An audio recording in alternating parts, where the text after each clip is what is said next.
Tonight on CFTK-TV News, an update on the roundabout planned for Prince Rupert, first responders put on a mock collision in Terrace, and the Tahltan Central Government talks mining plans with Premier Eby. Northwest BC's only television news team. We are CFTK-TV News. Hello, and thanks for joining us on this Tuesday, May 27th, 2025. I'm Jaylene Matthews. CFTK-TV's Kale Maslin begins our cast now with a construction project that's going on in Prince Rupert that will help with their ongoing water pipe replacements.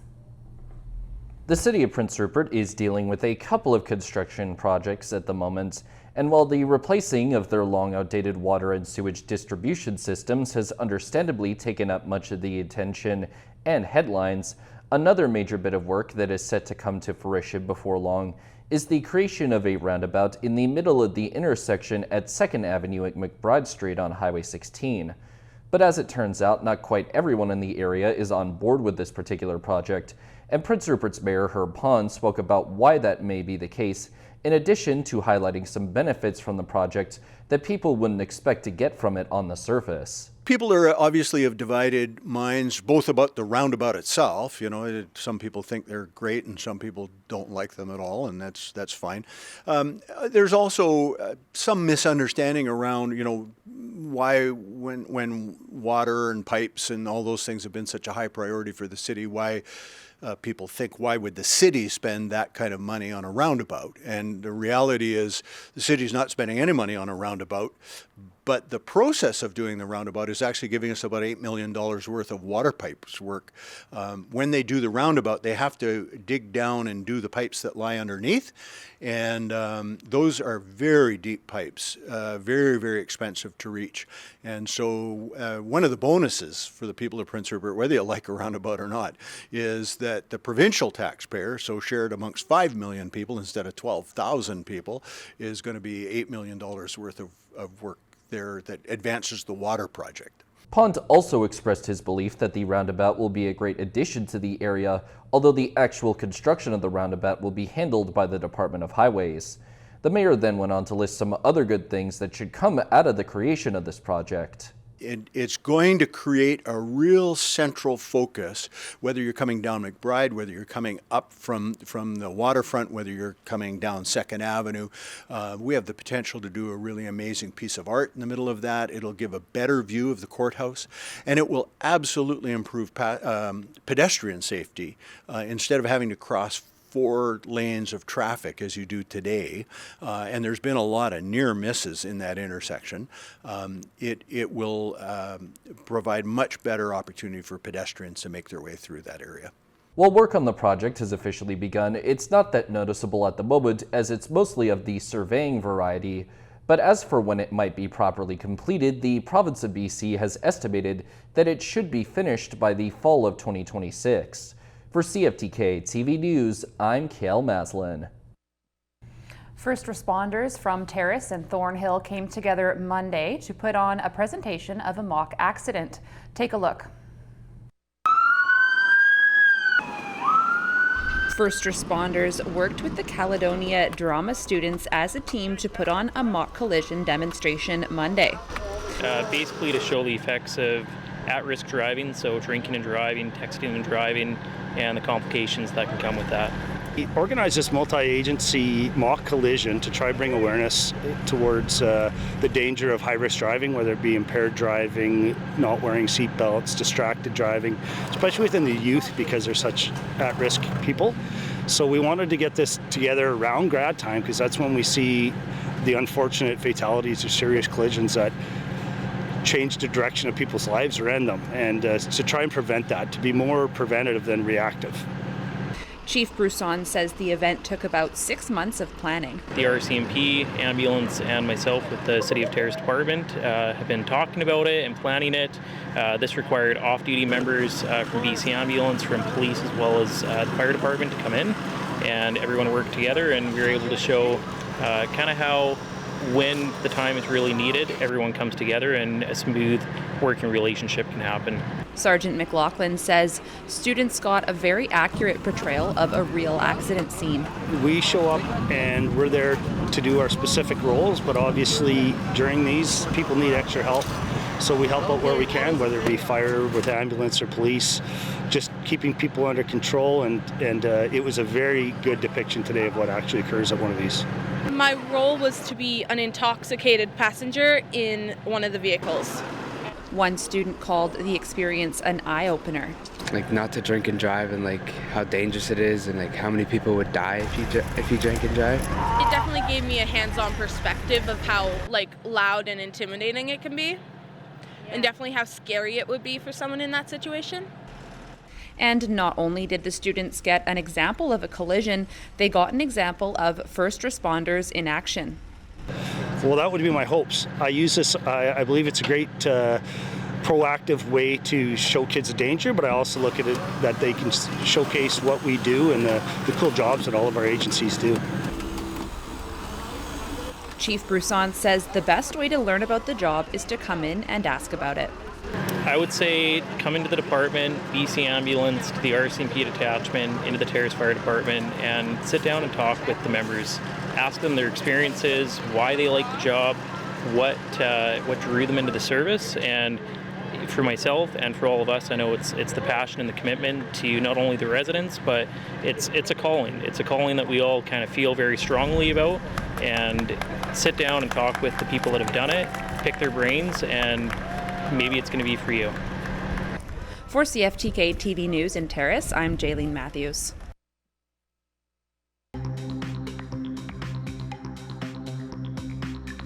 Coming up next, Northwest BC mining talks.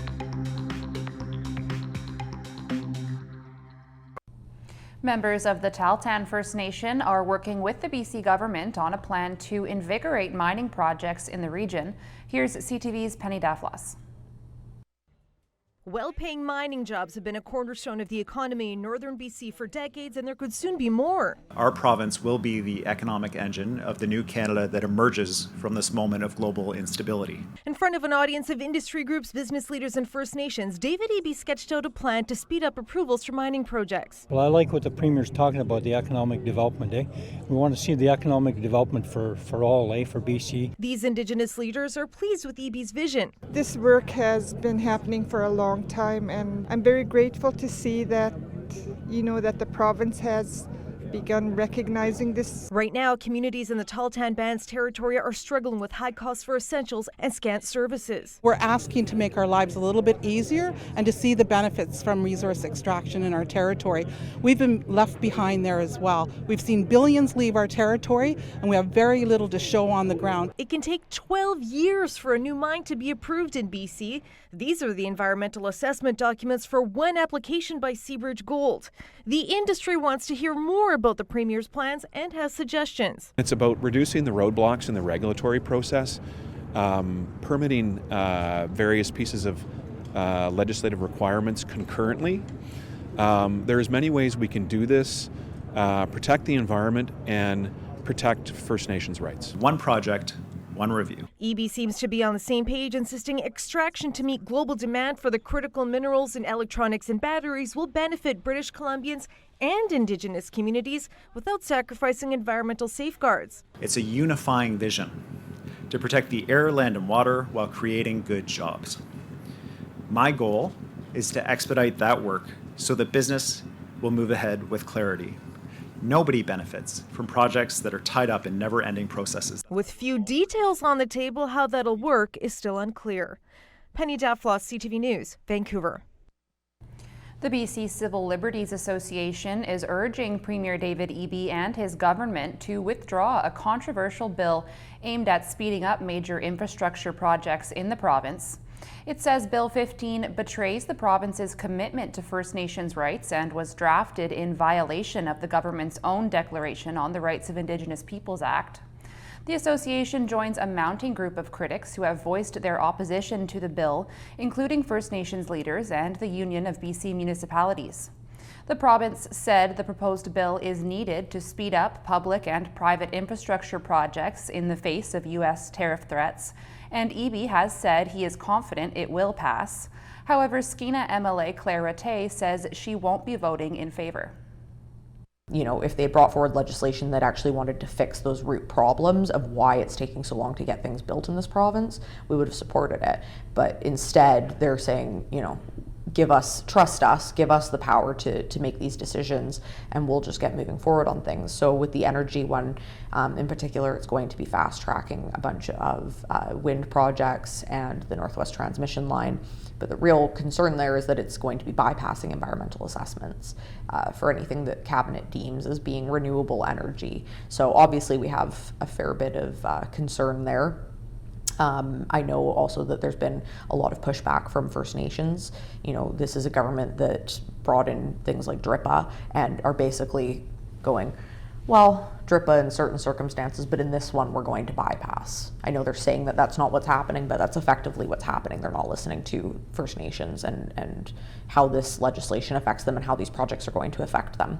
So, you know, we've even seen that the two Green MLAs that we have in the legislature are even voting against these so far. So I think that it's become quite obvious that this is a consolidation of power again, just like Bill 7. Taking a look at your Northwest weather, the sun rose at 5:08 a.m. this morning in the Northwest and sets at 9:55 p.m. tonight. Tonight on the North Coast, expect conditions to be rainy with about 10 to 15 millimeters accumulating. Winds from the southeast at 30 kilometers an hour, gusting to 50 and to 70 over exposed coastal sections. Temperature steady around 11 degrees. Over the next few days on the North Coast, expect the rain to continue and temperatures to sit between 10 and 13 degrees. Overnight lows around 7 to 8 degrees. Tonight in the Terrace-Kitimat area, expect periods of rain ending overnight, then partly cloudy with fog patches developing before morning. Winds from the south at 30 kilometers an hour, gusting to 50, then becoming light in the evening and a low of 10 degrees. Over the next few days in the Terrace-Kitimat area, expect a mix of sun, rain, and showers through to the weekend, with temperatures sitting between 10 and 18 degrees, overnight lows between 6 and 8 degrees. Tonight in the Bulkley Valley and Lakes District, expect clearing conditions and a low of 3 degrees. Over the next few days in the Bulkley Valley and Lakes District, expect a balmy 25 degrees tomorrow before conditions cool off a little and a little rain comes in. Daily temperatures between 12 and 25 degrees, overnight lows between 5 and 9 degrees. Checking your Northwest highways now. On Highway 16, watch for construction work and a detour in Prince Rupert. There's also industrial traffic and bridge maintenance and utility work throughout. On Highway 37, watch for bridge construction and frost heaves. 37A, watch for falling rocks as well as debris on the road. The crews are doing cleanup. On Highway 118, there's roadside brushing as well as shoulder maintenance. And this is what the roads were looking like this afternoon around the region from the view of the province's highway cams.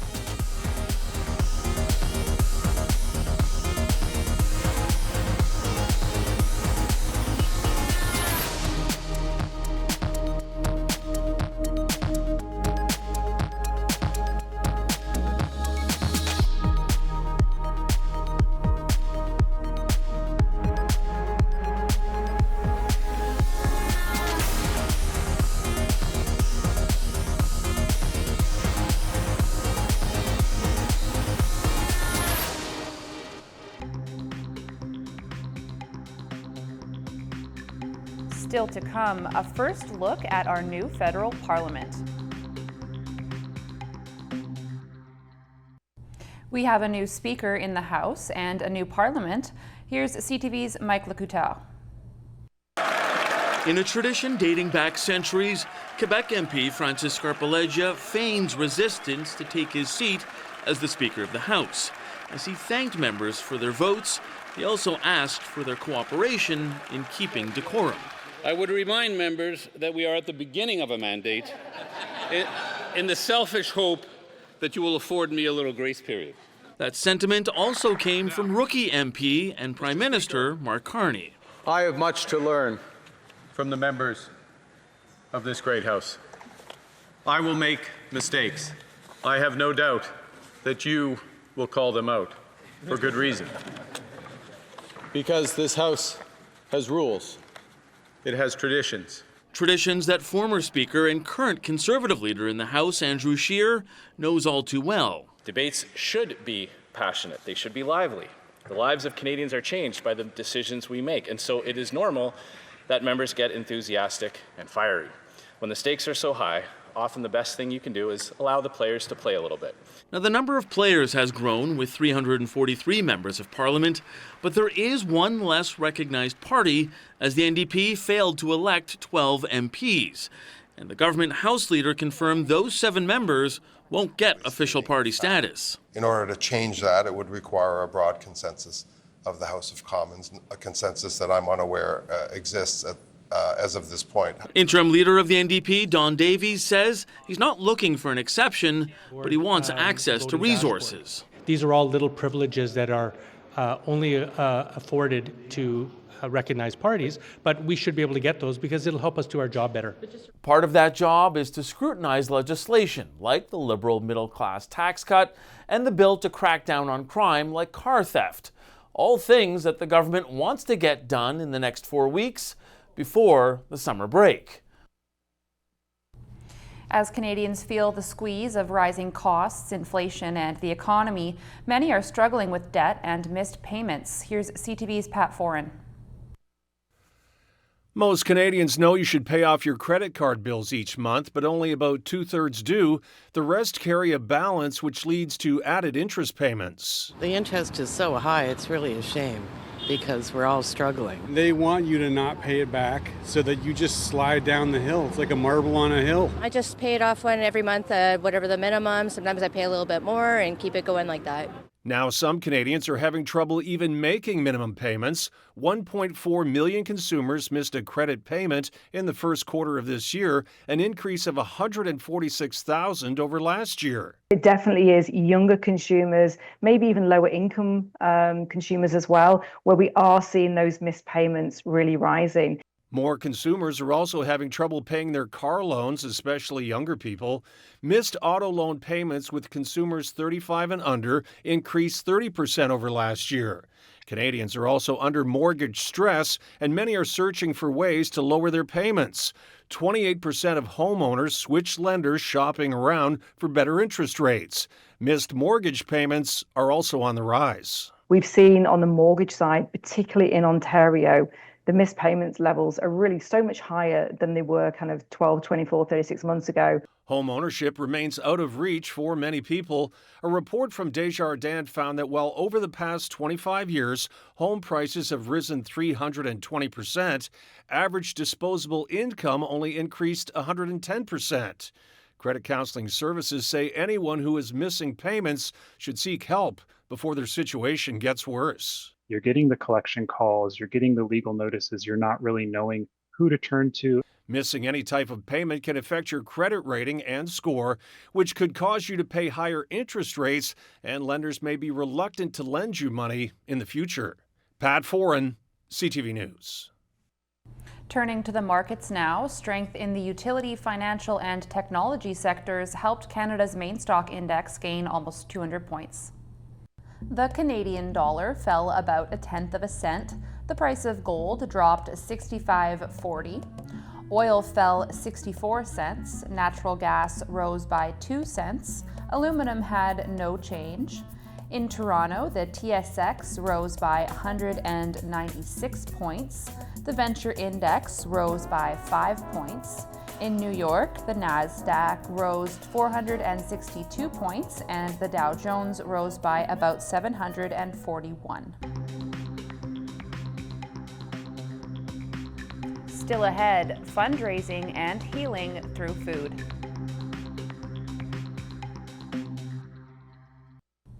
In difficult times, sometimes food can be a means of healing and bringing people together.